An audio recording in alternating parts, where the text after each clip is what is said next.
Dabartis krikščionio, to, kuris priėmė Evangelijos žinią, to, kuris nuoširdžiai atgailavo, jis turi nemiglotą viltį, ne lietuvišką melancholišką nuojautą, ne tokia chamiška bepročio pretenzija, karočią aš išgelbėtas, ne troškimą ar kokį sentimentalų pageidavimą pretenduoti bent būti skaistykloje šiek tiek, bet krikščionis turi užtikrintumą, kad jis yra išgelbėtas, kad jis yra saugus Dievo rankose.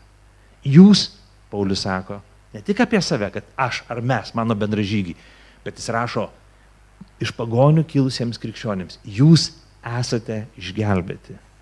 Evangelija visas dvejonės nušluoja kaip žiedadulkė sušluota. Ir nes tikėjimas į Jėzų Kristų, santykis su juo, atgimimas iš aukšto, mums duoda aišku užtikrintą žinojimą, užtikrintumą. Aš esu saugus Dievo rankose.